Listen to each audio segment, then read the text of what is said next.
Assalamu alaikum. I welcome all of you to this new episode of Essay Discussion Forum. Our today's topic is female healthcare, a forgotten cause. This topic has been on our page for quite a long time, and this is something which needed to be discussed a lot earlier, not only in my Essay Discussion Forum, our Essay Discussion Forum, but maybe in CSS also, because this is something which is neglected, a field which is neglected, but very much in the spot these days. It was mainly because of the floods that the situation that this forgotten cause was actually highlighted.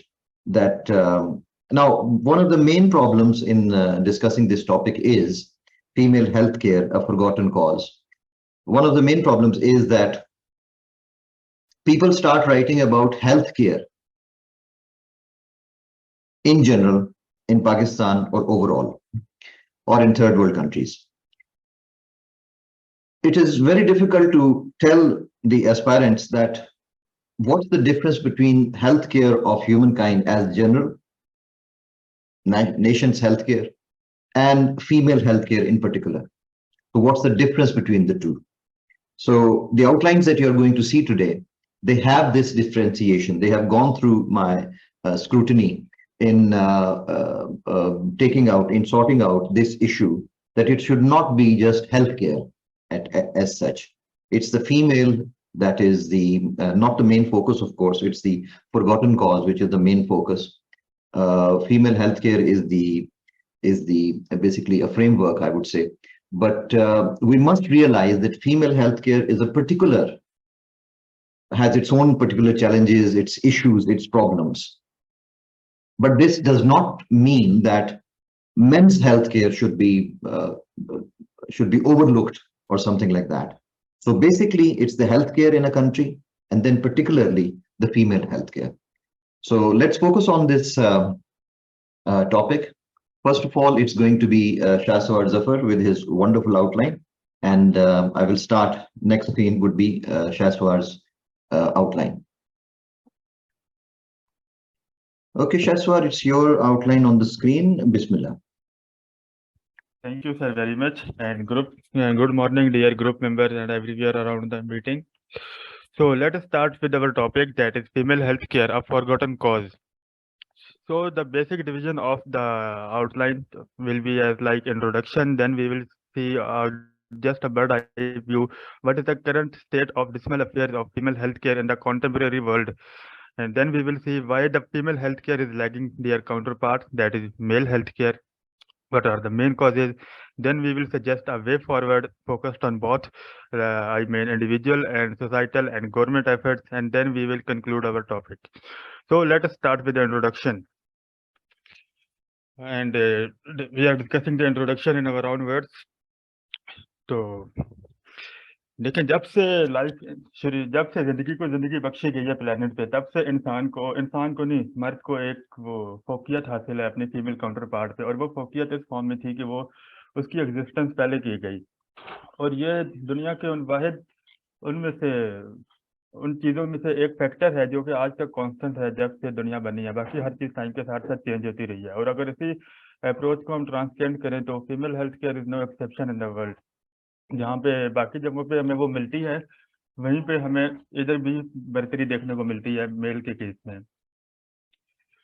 तो इसको हम देखते हैं कि अब contemporary society में ये कैसे हमें इम्पैक्ट कर रहा है, जो उस टाइम से एक फैक्टर शुरू हुआ है, और ये फीमेल हेल्थ केयर क्यों इम्पोर्टेंट है। देखें, फीमेल हेल्थ केयर ना सिर्फ फीमेल के साथ एसोसिएट होती है, बल्कि इसके साथ एक पूरी फैमिली कवर होती है। बिकॉज वी नो हमारे जो यंग फ्रेंड्स हैं वो फीमेल से पैदा होते हैं। अगर उनकी हेल्थ केयर हम प्रॉपर नहीं देंगे तो इसका मीन कि आगे पूरी जनरेशन में हम ये डोमिनो इफेक्ट परपेचुएट करने वाले हैं, वो आगे हमेशा के लिए चलता रहेगा। तो इसके लिए one of the main reason कि हमें फीमेल हेल्थ केयर पर क्यों तवज्जो देनी है। और ऑल दो ये डेवलप कंट्रीज में तो बहुत बेहतर है, लेकिन डेवलपिंग कंट्रीज में अभी भी ये अंडरलाइंग जो एक बेंच मार्क है उससे भी नीचे हम लाई करते हैं। फॉर एग्जाम्पल, अगर हम 2017 की बात करें और यूनिसेफ को कोट करें तो हर 1 लाख में से यानी 0.1 मिलियन में से 211 डेथ जो है मेटरनल मोर्टेलिटीज होती हैं दुनिया में।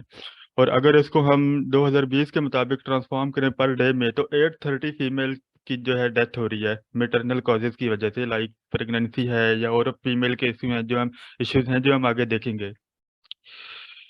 उसके अलावा जो हमारा गोल है, अगर हम किसी एक्सप्लिकेट ऑब्जेक्टिव क्राइटेरिया की बात करें तो वो क्या कहता है, तो जो एसडीजी के सस्टेनेबल डेवलपमेंट गोल नंबर 3 है, वो बेसिकली रिलेट करता है फीमेल हेल्थ केयर को, और उसके स्टैंडर्ड के मुताबिक हमें ये साल 2030 तक 70 डेथ तक इसको रिस्ट्रिक्ट करना है, जो कि अभी करंटली 2211 है 2017 तक। अब ये सारा तो सिनेरियो है, हम देखते हैं कि इनके पीछे क्या बैकग्राउंड में ऑब्जेक्टिव सॉरी क्या फैक्टर्स हैं जिसकी वजह से ये फीमेल हेल्थ केयर नेग्लेक्ट हो रहा है। तो मेन कॉजेज में डियर मेंबर्स हमारी थ्री प्रोंग हमारी स्ट्रेटेजी है। सबसे पहले हम उन फैक्टर्स को देखेंगे जो कि इंडिविजुअल बंदे के ऊपर बेस करते हैं, यानी फीमेल के ऊपर हैं, उन्होंने खुद चेंज करना है। उसके बाद हम सोसाइटल फैक्टर्स को देखेंगे, या जिसको हम सिविल सोसाइटी भी कह लेते हैं, जो कि फैमिली और गवर्नमेंट के दरमियान जितने भी इंस्टीट्यूशन जाते हैं उनकी वजह से है। और लास्ट में हम देखेंगे कि गवर्नमेंट का लैप्स कहाँ पे आ रहा है। सबसे पहले हम उन फैक्टर्स की बात करते हैं जो कि इंडिविजुअल हैं, और उसमें जो सबसे मेन और सबसे, अगर क्रोनोलॉजिकली हम देखना शुरू करें तो ट्रेडिशनल लेस डोमिनेंट रोल है वुमेन का एग्रेरियन सोसाइटी में। We know we are living in agrarian society. दूसरी सोसाइटी जो है वो नोमैडिक होती है, जैसे अरेबियन कंट्रीज में है। दोनों में वुमेन का रोल इंतहाई कम होता है, ना होने के बराबर होता है। उनको घर तक लिमिट करके रखा जाता है, और जब आपका रोल नहीं होता तो आपको उस तरह से ट्रीट भी नहीं किया जाता। फिर मैं एक इंग्लिश पोइट है, उनका एक पोएम का फ्रेज है, children of a lesser God, कि उनको एक कॉन्सेप्ट के मुताबिक कि वो किसी लेसर गॉड की जैसे औलाद है, उस तरह उनको ट्रीट किया जाता है, बिल्कुल मार्जिनलाइज कर देते हैं सोसाइटी में। फर्स्ट ऑफ ऑल तो ये रीजन है, यही रीजन बेसिकली आगे हेल्थ केयर में परपेचुएट होता है। फिर उसके बाद जो एक और रीजन है जिसमें अगेन वुमेन खुद रिस्पॉन्सिबल है किसी हद तक, वो lagging role of women in contemporary society है, कि वो अक्सर वुमेन आज भी आप खास तौर पे कंट्री साइड पे देखें तो वो आगे नहीं आना चाहती हैं, उनको घर तक महदूद वाला रोल पसंद है। तो उसका रिजल्ट क्या निकलता है, सोसाइटी एक पैदा होती है जो कि पैट्रियार्क होती है। पैट्रियार्क सोसाइटी से क्या होता है, फीमेल प्रोफेशनल की तादाद, ओवरऑल फीमेल की तादाद ही बहुत कम होती है वर्किंग, लेकिन जो प्रोफेशनल हैं जैसे हेल्थ केयर एक टेक्निकल फील्ड है, उसमें भी इंतहाई कम होती है। अगर मैं हालिया साल के स्टैट्स को यहाँ पे नरेट करूँ तो फिजिशियन रजिस्टर्ड जो पाकिस्तान मेडिकल काउंसिल है, जिसको पहले PMDC Pakistan medical and dental council कहते थे, सॉरी अभी ये पीएमसी कमीशन है, पाकिस्तान मेडिकल कमीशन, उसमें 47% फीमेल और 53% मेल रजिस्टर्ड है। लेकिन आई रिपीट अगेन, ये वो हैं जो कि रजिस्टर्ड है, जो प्रैक्टिस कर रहे हैं वो बहुत कम है। और इनकी तादाद का अगर सही अंदाजा लगाना है तो you can visit any public hospital that is near by. आपको आइडिया होगा हर फीमेल में 2 या 3 से ऊपर फीमेल आपको नहीं मिलेगी सिवाय गायनिकोलॉजी के। उसके बाद जो हमारा कंजर्वेटिव रोल है वुमेन का for consulting a main doctor, ये अगेन वो कॉज है जो कि डायरेक्ट वुमेन के ऊपर लाई करती है, फीमेल मेंबर के ऊपर है कि उन्होंने खुद इसको चेंज करना है। तो मेरा व्यू है कि लाइफ सुप्रीम है, लाइफ को आपको प्रेफरेंस देनी है, ये भी अल्लाह की अमानत है, जैसे बाकी चीज़ों को हम लेके आते हैं। कि खास तौर पे ट्राइबल एरियाज में, रूरल एरियाज या जो कंट्री साइड होती है डेवलपिंग कंट्रीज की, वहाँ पे बहुत देखा जाता है कि फीमेल जो है वो मेल डॉक्टर को चेक करवाने में रिलक्टेंट होती हैं, इवन उन डिजीज के केस में जो कि प्रिवेंटेबल है। बाकी कुछ हम आगे देखेंगे कि जो प्रिवेंटेबल नहीं है, लेकिन उनमें भी हमारा रवैया एज अ नेशन सीरियस नहीं होता। यहाँ पे एक एग्जांपल बहुत ग्लोरीफाई की जाती है कि एक मुगल प्रिंसेस थी और उनके रॉयल फिजिशियन थे। I can not recall actually the name of the Mughal princess, अगर किसी को आइडिया हो तो प्लीज चैट में बताइएगा। कि उन्होंने चेक, उनको कोई प्रिवेंटेबल कॉज थी, कोई कोई डर्मेटोलॉजी से रिलेटेड थी, लेकिन उन्होंने नहीं चेक करवाया और डेथ को प्रेफर किया, और उसको आजकल हमारी सोसाइटी में बहुत ग्लोरीफाई किया जाता है। अच्छा, इसके बाद हम उन रीजन पे जा रहे हैं जो कि सोसाइटी से रिलेट करती हैं, जिन पे सोसाइटी को सोचना है, खाली एक फीमेल के सोचने से फर्क नहीं पड़ेगा, और गवर्नमेंट को भी देखना है। उसमें सबसे पहले जो आती है, जो मेन वजह, अंडर एज मैरिजेस हैं और फीमेल हेल्थ केयर को सीरियस ना लेना, उनको समझना कि ये दिस नॉट बिग डील। देखिए, अंडर एज मैरिज जो है वो सबसे पहले रिफ्लेक्ट करती है कि हम इस मसले को लेके सीरियस ही नहीं है, क्योंकि मैरिज जो है नॉट जस्ट बॉन्ड और physical relation, it is basically एक एग्रीमेंट, सोशल कॉन्ट्रैक्ट होता है दो फैमिलीज के दरमियान, नॉट इवन टू पर्सन। इनकी साइकोलॉजिकल और फिजिकल हेल्थ केयर और मेच्योरिटी हमें एक रिक्वायर्ड होती है। ऑल दो हम मेच्योरिटी के लेवल को तो पहुंच जाते हैं 13-14 की एज में, लेकिन जो साइकोलॉजिकल आपकी नरिशमेंट होती है वो टाइम के साथ डेवलप होती है और उसको टाइम लगता है, उसके बाद आपको इस रिलेशन में जाना चाहिए। लेकिन अंडर एज में हम इस रिलेशन में जाके इट शोज कि we are not even serious about the issue. और पर्टिकुलरली जो रूरल एरियाज में बहुत ज़्यादा होता है। और अगर हम फीमेल हेल्थ केयर की बात करें, again non under as marriage वाला, वहाँ पे भी हमारा ट्रांसजेंड करता है बिहेवियर, हम उसको भी सीरियस नहीं लेते। और इस पे एक और इशू इम्पैक्ट ये पड़ता है कि हमारे यहाँ क्वालिफाइड फिजिशियन भी नहीं होते, पर्टिकुलरली रूरल एरियाज में। अर्बन एरियाज में भी बहुत लोग इस बात को इसको इशू बनाते हैं कि we do not have access to a qualified physician, so वो घर पे दम दरूद टोटका वगैरह करवा के काम चला लेते हैं। और अल्टीमेटली उसका नतीजा क्या निकलता है कि पाकिस्तान एशिया में हाईएस्ट है जहाँ पे ब्रेस्ट कैंसर के केसेस पाए जाते हैं।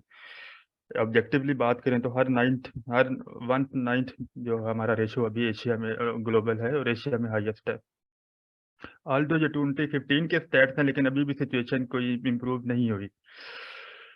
उसके बाद हम आहिस्ता आहिस्ता उन इश्यूज पे जा रहे हैं जो कि गवर्नमेंट से रिलेट करते हैं और इस पे सोसाइटी और गवर्नमेंट दोनों को सोचना है।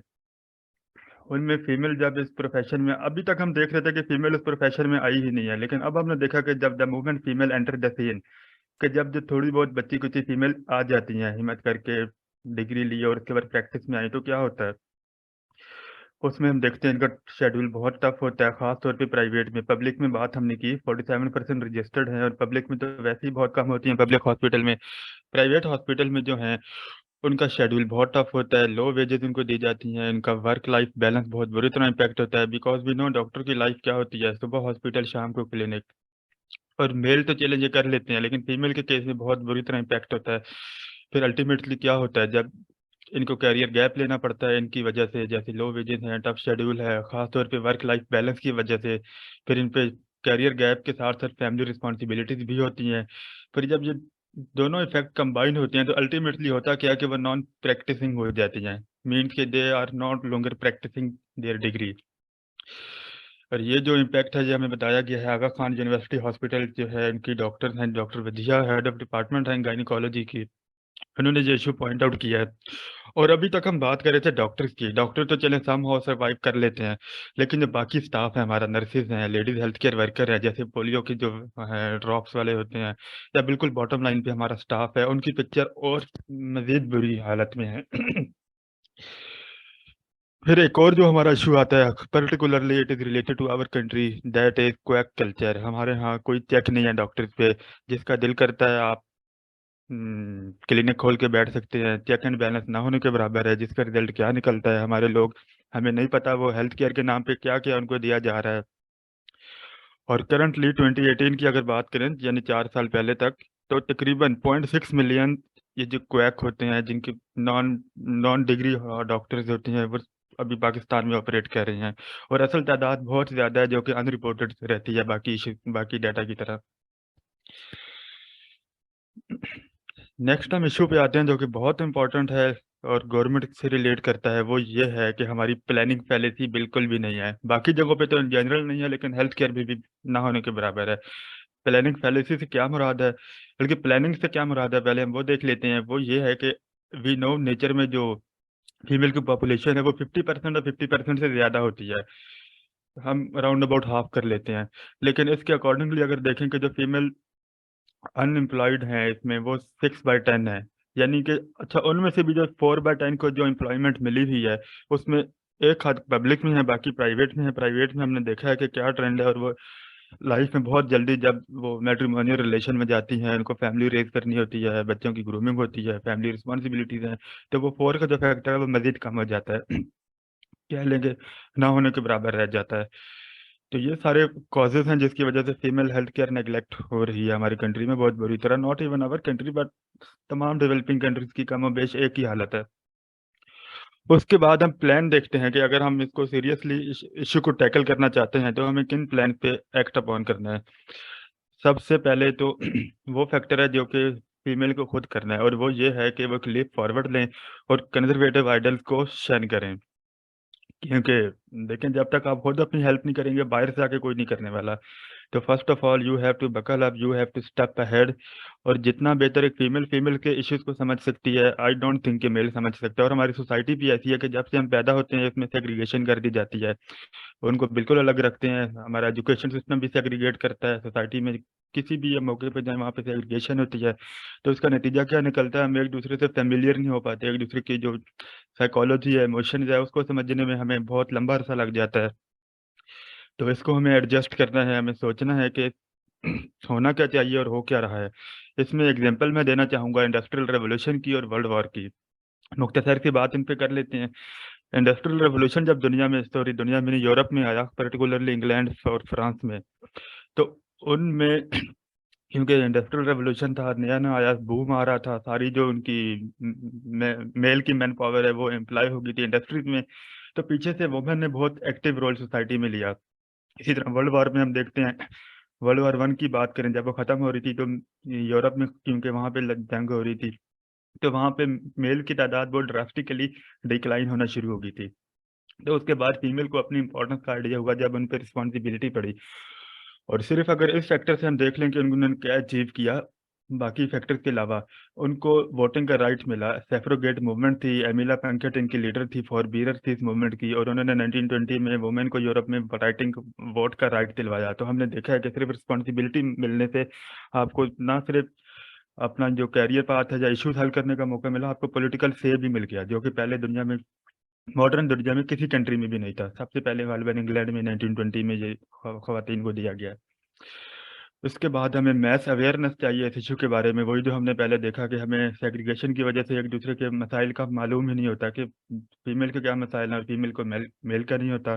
तो एक हमें सबसे पहले तो एजुकेट आपने अपने आप को खुद करना है। कोई बाहर के आप रिस्पॉन्सिबिलिटी नहीं दे सकते। It is your responsibility to educate your सेल्फ।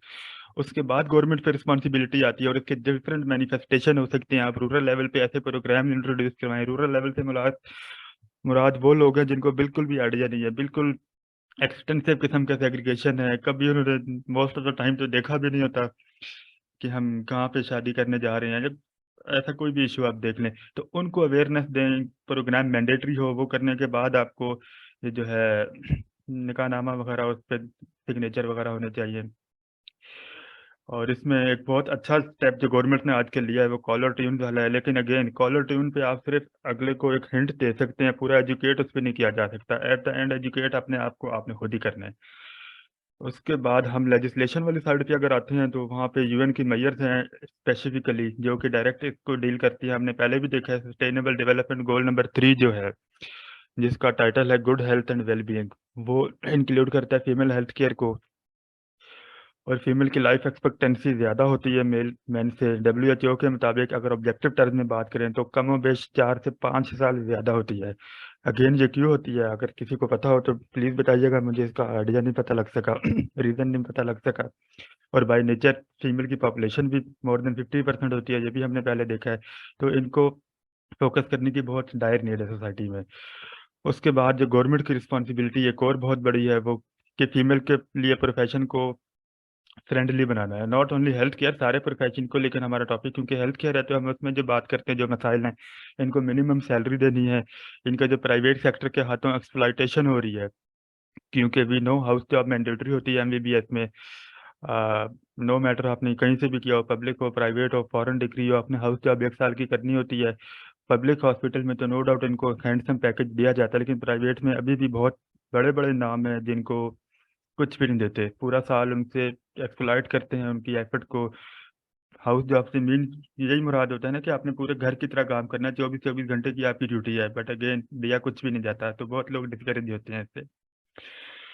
उसके बाद जो लास्ट इशू है और मोस्ट सिवियर वन भी है, जिसकी वजह से फीमेल का डिक्लाइन आता है टाइम के साथ, जो 4 फीमेल हमने देखी कि एम्प्लॉय हो भी जाती है मेडिकल के सेक्शन में, वो भी बाद में छोड़ जाती हैं। वो क्या है, हम दोबारा रिविजिट करते हैं, क्योंकि earlier they are practising but then they go into a matrimonial relationship. और उसके बाद जब रिलेशनशिप में जाते हैं तो आगे क्योंकि फैमिली रिस्पॉन्सिबिलिटीज बढ़ जाती हैं तो उनको कैरियर गैप लेना पड़ता है। कैरियर गैप के दौरान जब उनकी फैमिली रेज होती है तो वो ऑल टुगेदर छोड़ देती हैं, और उसका रिजल्ट वही निकलता है जो अगेन पहले हमने बात की। आप किसी भी पब्लिक हॉस्पिटल में जाएं, आपको एक या दो के अलावा डॉक्टर नहीं मिलेंगी उसके गायनिकोलॉजी और डर्मेटोलॉजी वगैरह के अलावा।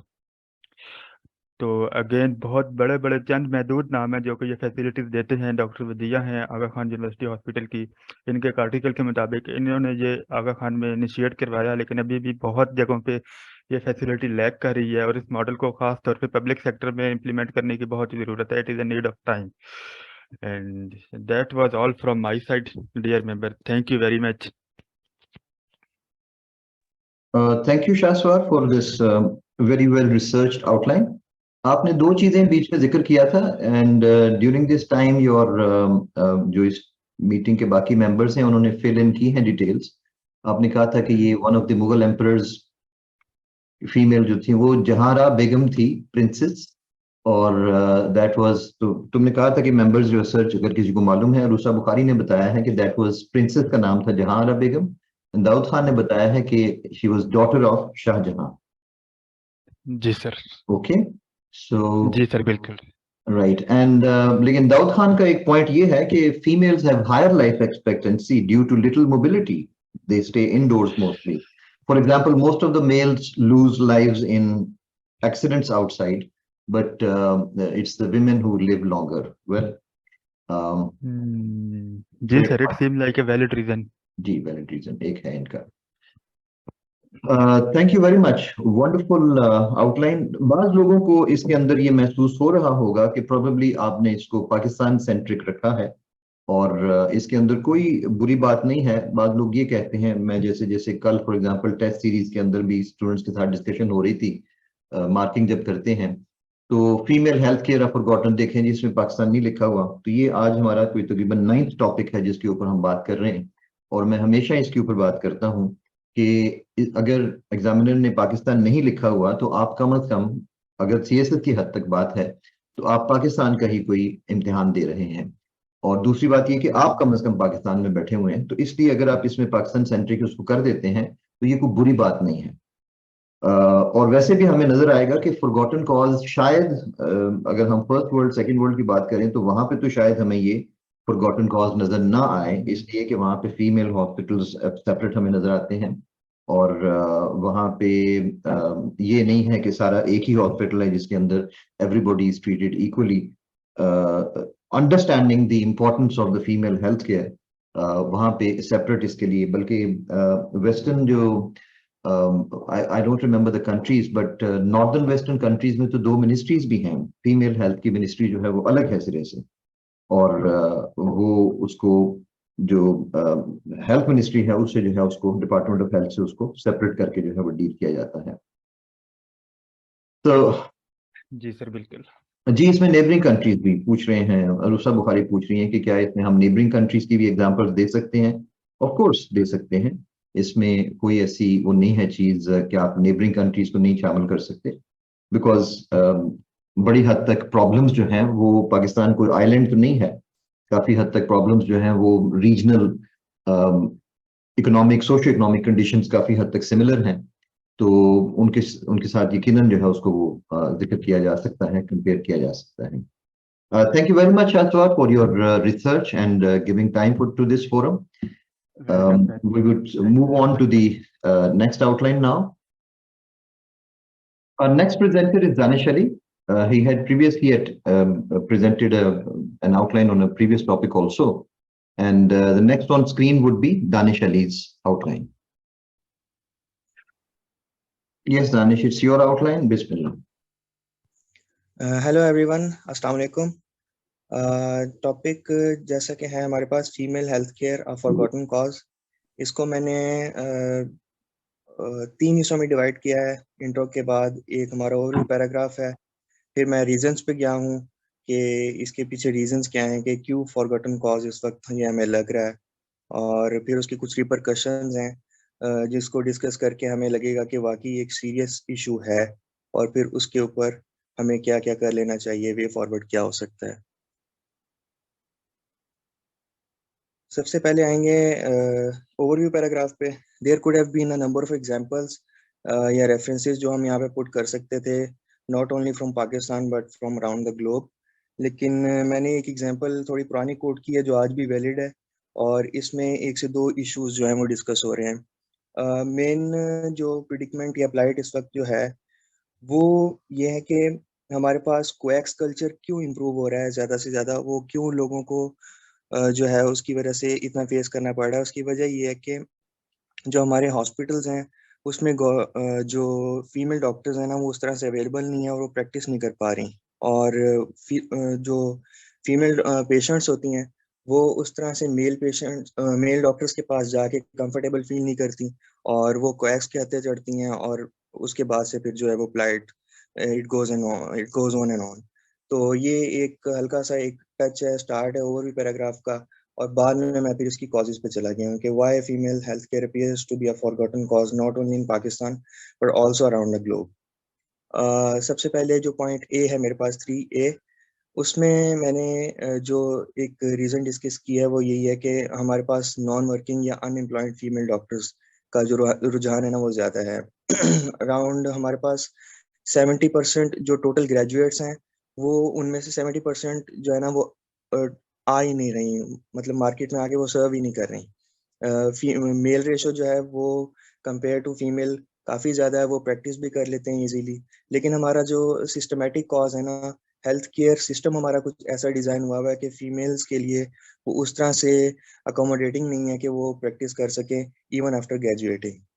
ठीक है, दूसरा हमारे पास जो पॉइंट 3B है वो है कि हमारी स्टीरियोटिपिकल अप्रोच कुछ इस तरह की है कि हम चीज़ों को बहुत ज़्यादा टैबू डिक्लेयर कर देते हैं without going into the details. बहुत सारे इश्यूज हैं, बर्थ कंट्रोल इश्यूज हो गया, रिसेंटली ब्रेस्ट कैंसर का इशू है और मेंस्ट्रुअल कॉम्प्लिकेशंस हैं, इससे रिलेटेड हमारे यहाँ बात करना ही बड़ा मायूब समझा जाता है। तो इस चीज़ का भी ये भी एक वजह है इस चीज़ की। और उसके बाद 3C में मैंने जो डिस्कस किया है वो चाइल्ड मैरिजेज या अंडर एज मैरिजेज हैं, उसका बहुत ज़्यादा रुझान है। और उसका मैंने एक डेटा दिया हुआ है नीचे एक रिपोर्ट का। फिर हमारे पास 3D है कि हमारे पास रिप्रोडक्टिव हेल्थ केयर के जो राइट्स हैं वो ही फीमेल्स को नहीं पता, उसके बारे में अवेयरनेस ही नहीं है। तो वो बेचारी क्या करें कि 60% 50% टोटली जो ग्लोबल प्रेगनेंसीज हैं वो होती ही अनइंटेंडेड है, उसमें से भी 60% जो है वो अबॉर्शन के जरिए वो उसको ख़त्म किए जाने का उनका रुझान होता है। उसमें से फर्दर इश्यूज आ जाते हैं कि 45% जो होते हैं अबॉर्शन वो अनसेफ होते हैं, फिर ऑलमोस्ट 15% जो है वो मेटरनल डेथ्स हो जाती हैं। फिर हमारे पास ई पॉइंट जो है 3E, वो ये है कि वेस्ट कल्चर में हमारे यहाँ एक वजह ये है कि सोशल एक्सेप्टेंस और अनचेक्ड अल्कोहल कंजप्शन काफ़ी ज़्यादा है फीमेल्स के यहाँ।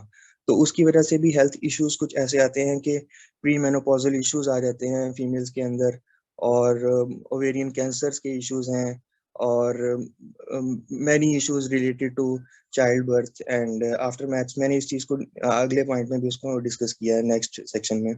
और फिर है 3F जो हमारे पास है कि apart from the child marriages कुछ इस तरह से सिस्टम हमारा काम कर रहा है कि जिन लोगों को पता होता है कि हमारे कल्चर में बच्चे ज़्यादा हो रहे हैं, या स्पेशली इन द वेरी जो हमारा ये लोअर मिडिल क्लास या पॉवर्टी क्लास है हमारी, वो बच्चों को उस तरह से उनकी बर्थ को रजिस्टर ही नहीं करवाते। मैंने ये चीज़ खुद फेस की है और मतलब होते हुए देखी है कि मतलब कुछ हमारे यहाँ काम करने वालियाँ जो होती हैं उनका मोस्टली उनके यहाँ रुझान ये होता है कि वो अपने बच्चों की बहुत जल्दी शादी करते हैं। उनसे जब ये पूछा जाता है कि आपकी बच्ची की अभी एज इतनी लग नहीं रही, तो वो कहते हैं कि जी इनका CNIC अभी नहीं बना हुआ, लेकिन हमने अभी अप्लाई कर देना तो इनका CNIC बन जाएगा, क्योंकि हमने एज ही इनकी नहीं लिखवाई हुई, बर्थ सर्टिफिकेट अभी बनवाना है। तो उस हिसाब से जो उनका नंबर्स होते हैं उसको मैनिपुलेट करके वो वहाँ पे लीगली शो करवा देते हैं कि ये मैरिज के काबिल हैं, लेकिन बायोलॉजिकली वो मैरिज के जो है वो काबिल नहीं होती। फिर पॉइंट G जो है वो हमारा negligence in the research field है कि 2.5%, ये मैंने एक UK का डेटा लिया है यहाँ पे। 2.5% उनका जो पब्लिकली फंडेड रिसर्च प्रोग्राम होता है उसका 2.5% से भी लेस जो है ना वो फीमेल रिप्रोडक्टिव हेल्थ केयर पे खर्च होता है। जबकि इसके मुकाबले में एक बहुत ही अनयूजुअल इशू है जो फर्टिलिटी है मेल्स की, उससे रिलेटेड होता है, वो टोटल मेल्स के अंदर 19% होता है, जबकि फीमेल रिप्रोडक्टिव हेल्थ इश्यूज जो होते हैं वो हर 3 में से 2 खवातीन के साथ हो रहे होते हैं, और 90% खवातीन उससे सफ़र कर रही हैं, स्टिल उसके ऊपर 2.5% से भी कम खर्च किया जा रहा होता है।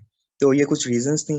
फिर मैंने इसके कुछ रिपरकशंस या जो इम्पैक्ट्स हैं इसके वो मैंने डिस्कस किए हैं। सबसे पहला जो इसमें एक इम्पैक्ट है वो ये है कि मोर्टेलिटी रेट्स बहुत ज़्यादा हैं इस वजह से, क्योंकि जब उनको फीमेल डॉक्टर्स ही नहीं मिलेंगी तो वो फिर मेल के पास जाना पसंद नहीं करेंगी। उसी हिसाब से फिर वो घर पे बच्चे को डिलीवर करना बेहतर समझती हैं। और इसी इशू को देखते हुए जो डेटा है वो ये कहता है कि मोर देन 500,000 डेथ्स जो होती हैं वो प्रेगनेंसी के दौरान हो जाती हैं इन कॉम्प्लिकेशंस की वजह से, कि जो हेल्थ केयर प्रॉपरली उनको हॉस्पिटल में मिलनी चाहिए वो घर पे नहीं मिल पा रही होती। बी जो है हमारे पास .4b, वो फीमेल स्ट्रेंथ जो है वो हमारी पॉवर्टी की तरफ ले जाती है, क्योंकि मार्केट में फीमेल स्ट्रेंथ कम हो जाती है। एंड ऑब्वियसली जब मेल्स के साथ फीमेल्स काम कर रही हैं, नॉट ओनली इन पाकिस्तान बल्कि बाहर, ये चीज़ ज़्यादा है कि वो फिर अगर इन्हीं चीज़ों में वो बिजी रहेंगी, उनके हेल्थ इश्यूज ही इतने आते रहेंगे, तो वो फिर पॉवर्टी उस रीजन में या उनके घर में बढ़ेगी, वो पॉवर्टी लाइन से नीचे चले जाएंगे, वो सही तरह अपनी फैमिली को सपोर्ट नहीं कर पाएंगी। .4c जो है वो चाइल्ड मैरिजेस से रिलेटेड है कि अगर चाइल्ड मैरिजेस का रुझान देखा जाए तो जो बच्चियां जिनकी जल्दी शादी हो जाती है उनको फिर घर से इस तरह की कुछ उनके ऊपर कंडीशंस होती हैं, वो फिर अपनी पढ़ाई को जारी नहीं रख पाती और स्किलफुल जो हमारी एक यूथ बल्ज है वो क्रिएट ही नहीं हो पाता। आप इस चीज़ से अंदाज़ा लगाएं कि थर्ड वर्ल्ड कंट्री से अगर कोई बंदा इमिग्रेट करना चाह रहा हो तो उन लोगों को पीआर के लिए भी पॉइंट चाहिए होते हैं, और उसमें फीमेल जो हमारी होती हैं, हमारी जो काउंटर पार्ट्स होते हैं, उनका एक जो एजुकेशन है वो इतना मैटर कर रही होती है। तो यहाँ तक वेस्ट इस चीज़ को जो है एक्नॉलेज कर रहा है, लेकिन हमारे यहाँ इस चीज़ को इतना इम्पोर्टेंस ही नहीं दी जा रही कि उनकी जो हेल्थ के साथ साथ एजुकेशन भी मैटर करती है कि नहीं करती।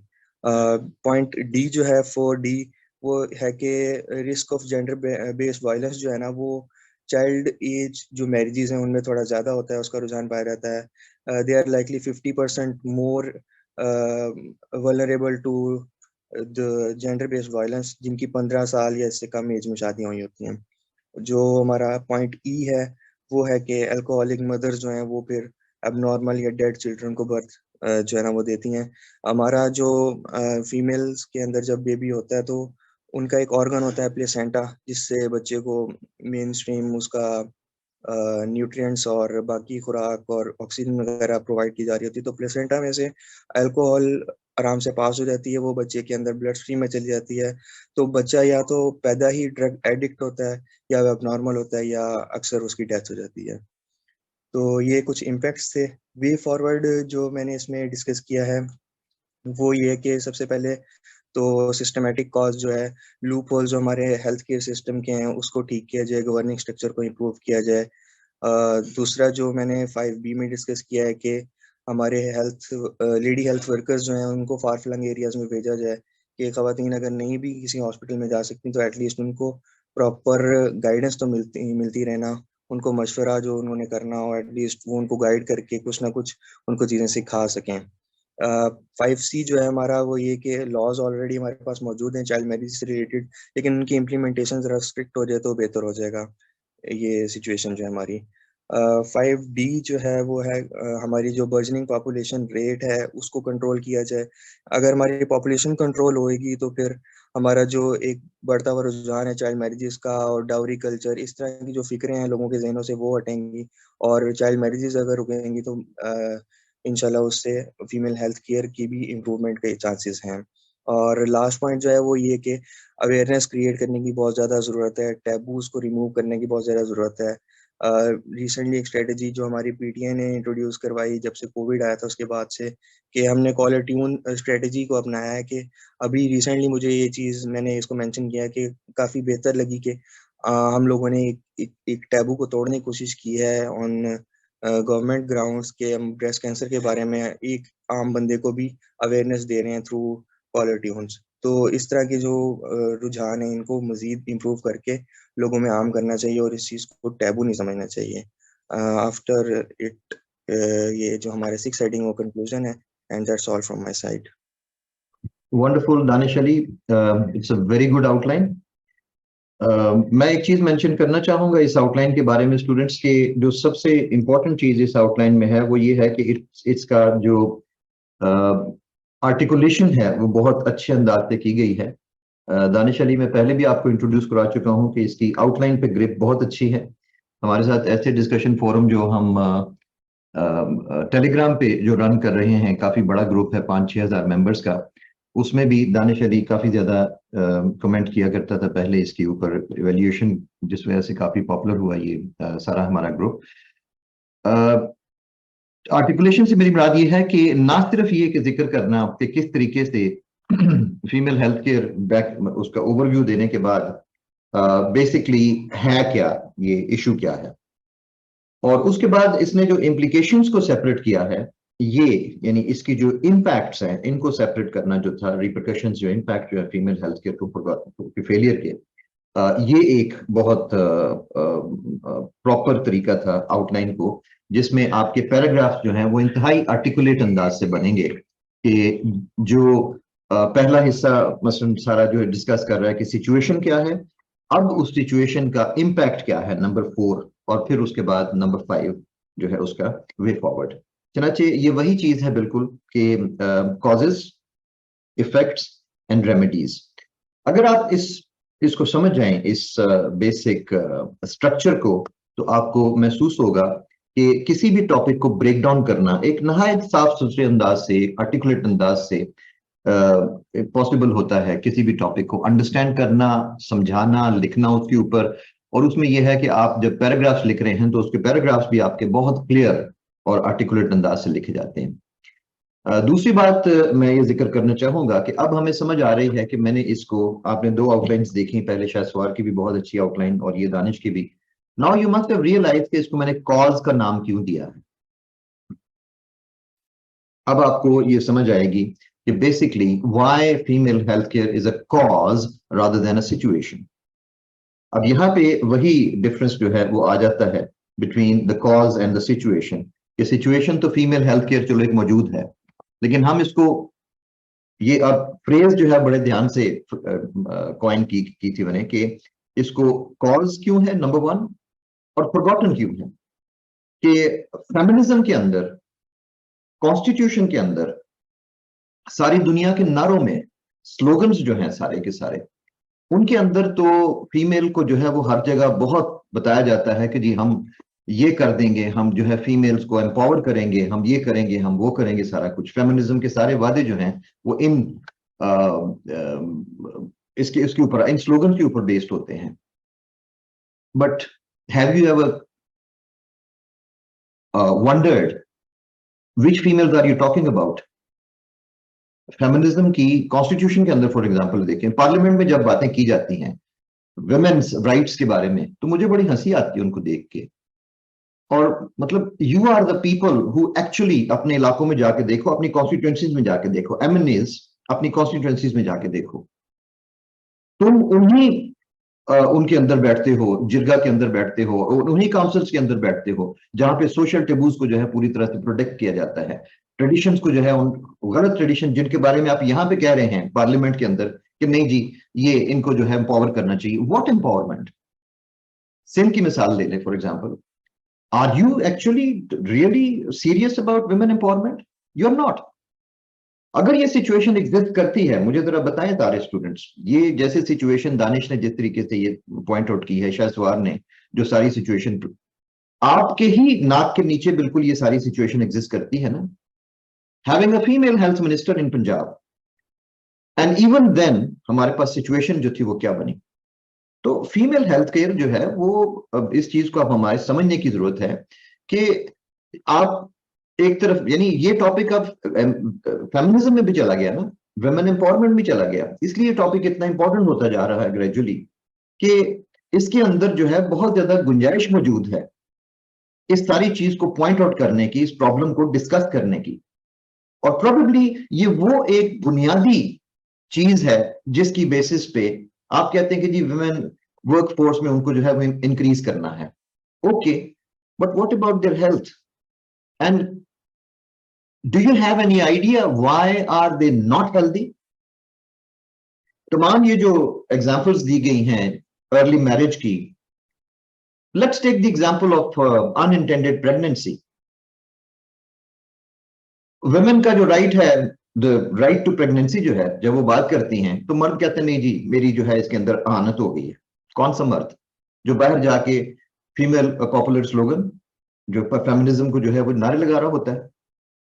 तो हमें साथ ही साथ सोशली इन रियलिटीज को भी एक्सेप्ट करने की जरूरत है कि आपने इस कॉज को बिल्कुल भूल गए हुए हैं। जो नारे आप लगाते फिर रहे हैं वो नारों के अंदर एक्चुअली एक्शन जो है मौजूद नहीं है। तो इस टॉपिक के जरिए हम इसको एक्सप्लोर करने की कोशिश कर रहे हैं और इस चीज को जो है वो सामने लाने की कोशिश कर रहे हैं। थैंक यू सामा। सो ये मेरी कुछ व्यूज इसके ऊपर, और ये आपकी ही आउटलाइन देख के मैं जब भी कमेंट कर रहा होता हूँ आउटलाइंस पे तो वो आपकी आउटलाइन से ही इंस्पायर होके वो मैं बात करता हूँ। Thank you. I welcome today there are पहली दफा हम लोगों ने जो है 80 यहाँ पे आज टच किया है, 80 participants. I welcome all the new members also. बहुत से आज नए लोग नजर आ रहे हैं, नए नाम नजर आ रहे हैं, और I hope this will prove to be fruitful for you. ये वही जैसे शुरू में मैंने एग्जांपल दी थी कि मीटिंग अटेंड कर लेना ऐसे जैसे आप लाइव मैच देख रहे हैं। हारे जीते एक अलग बात है, लेकिन ये कि आप लाइव मैच देख रहे हैं। और बाद में जब वीडियो रिकॉर्डिंग आती है, बहुत से लोग तो मेरे मतलब हंड्रेड्स ऑफ हमारे मेंबर्स तो ऐसे हैं जो सिर्फ इस चक्कर में रहते कोई बात नहीं बाद में वीडियो आई जानी है ना। तो बाद में जब आप मैच की रिकॉर्डिंग देखें तो आपको क्या मिलता है उसमें, और सामने अब आप चैट में शामिल हो रहे हैं, आप बातें कर रहे हैं, आप इन प्रेजेंटर्स के साथ डायरेक्टली कम्युनिकेट कर सकते हैं। So it has its own advantage. This is just like taking part in live discussion with this. I'm waiting for a wonderful, waiting to present you a wonderful outline by Osama Sabir also. And he was a little bit late, that's why. Otherwise, वो नाम तौर पे इससे early उसने present कर लेनी होनी थी. Next outline on the screen would be by Osama Sabir. So here is the outline by Osama Sabir. Over to you, Osama. Bismillah. Thank you, sir. Hello, everyone.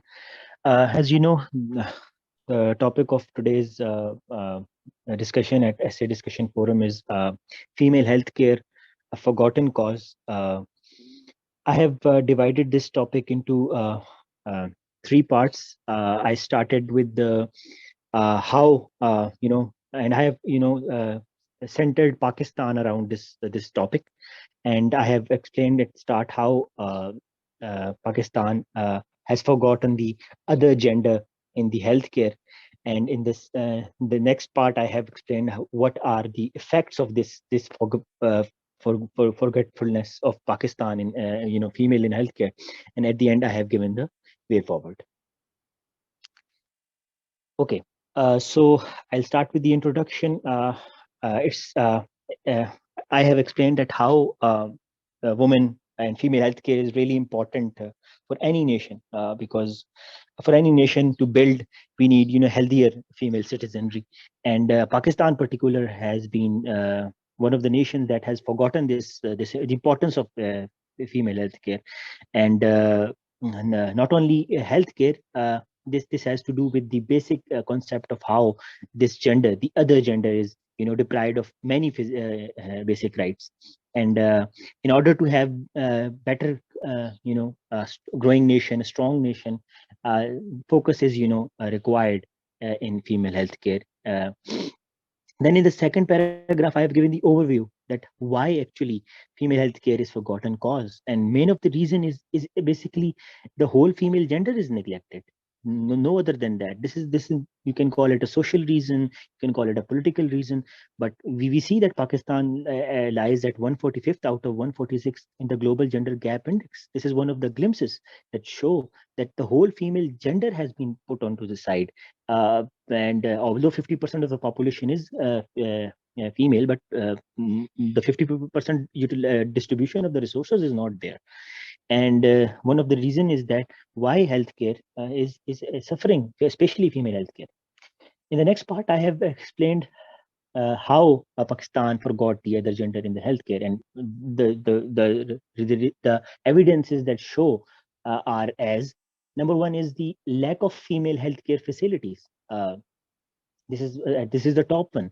Majority of the basic healthcare units and rural healthcare units, BHUs and RHUs, they are not functional. Although we have kind of say the similar issue we did in education, that we have built those infrastructure of 1 to 2 room houses and 1 to 2 room of buildings, but there is no functionality in that. That was mentioned in the UN report 2018.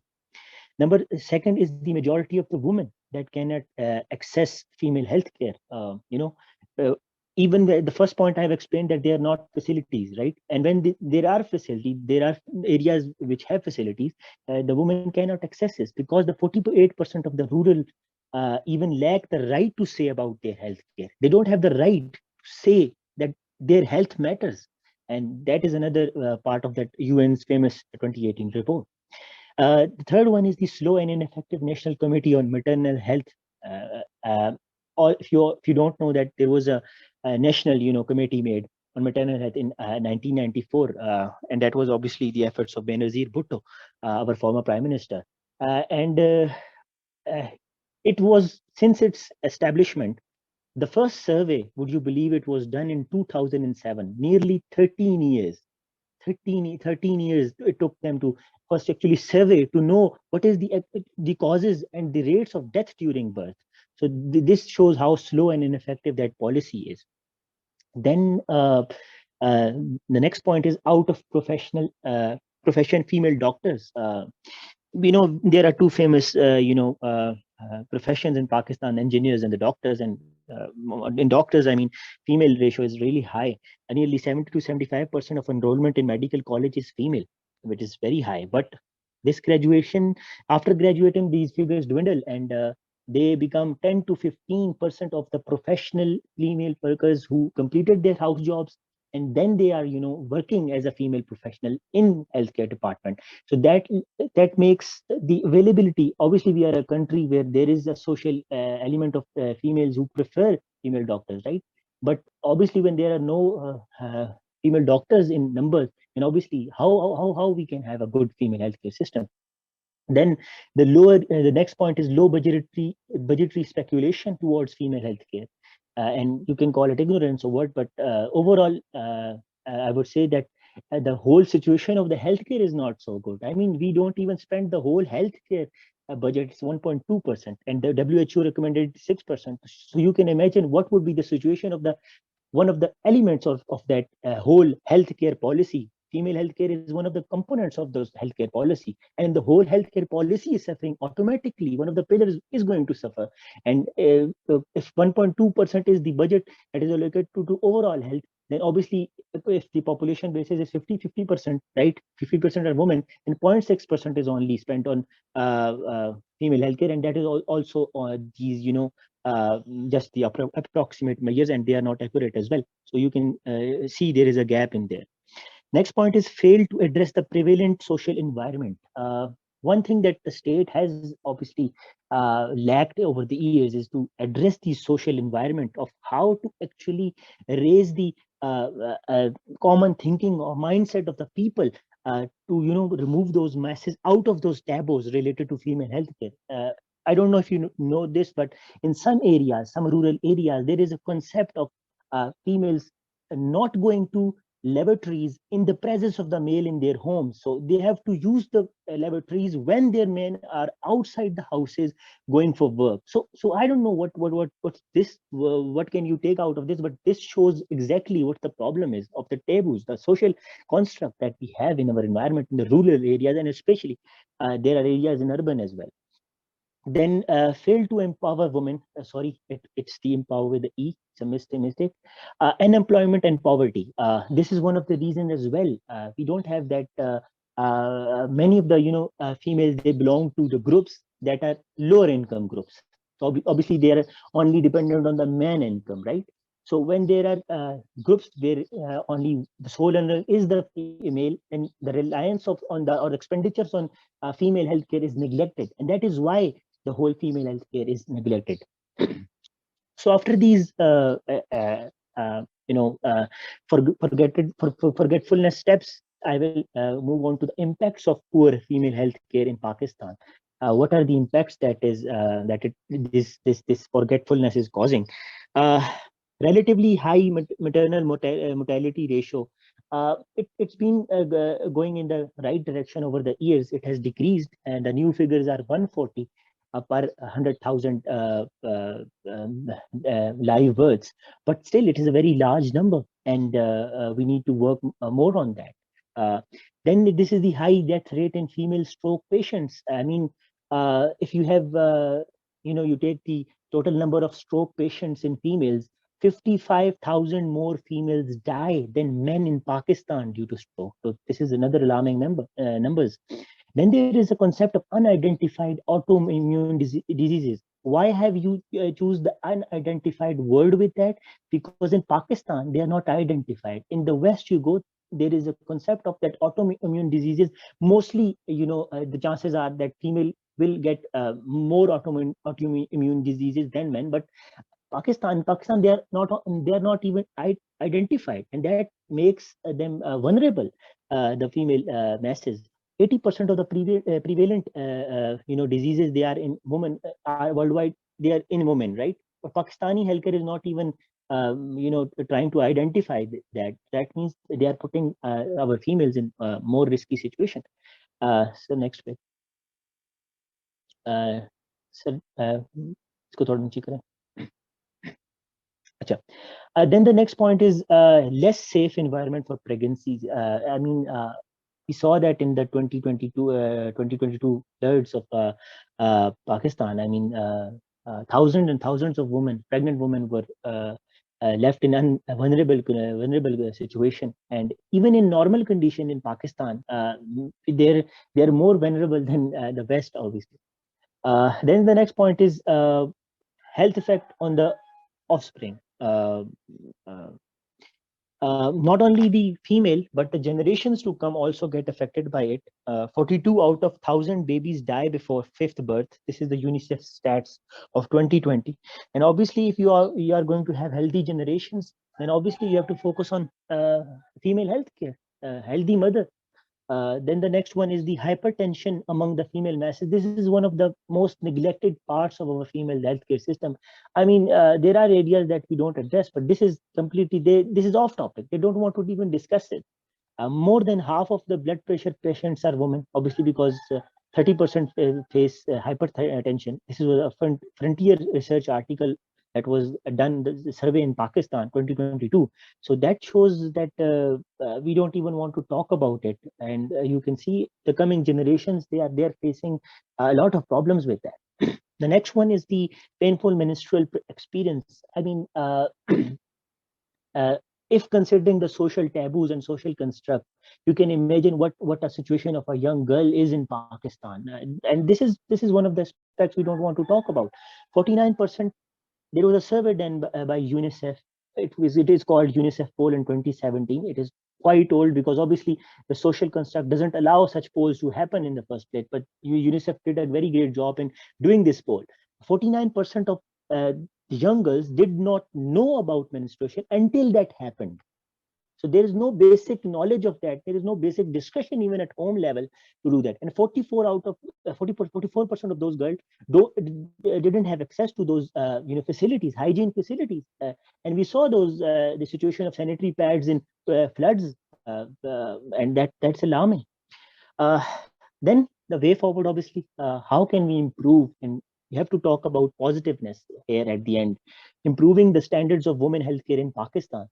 The first one is obviously there is no other way. We have to spend more on female healthcare. We have to spend on more on female healthcare. No other solution than that. And spending UN recommended percentage, not the one we desired, and not the one we feel necessary. Then the second one is the changing of the health model. Most of our OPDs, they operate from 8 a.m. to 2 p.m.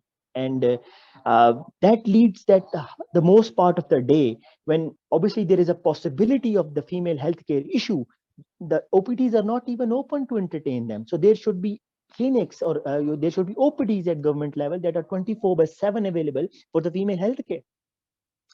Then the third one is health policies from a gendered lens. This is very important, guys.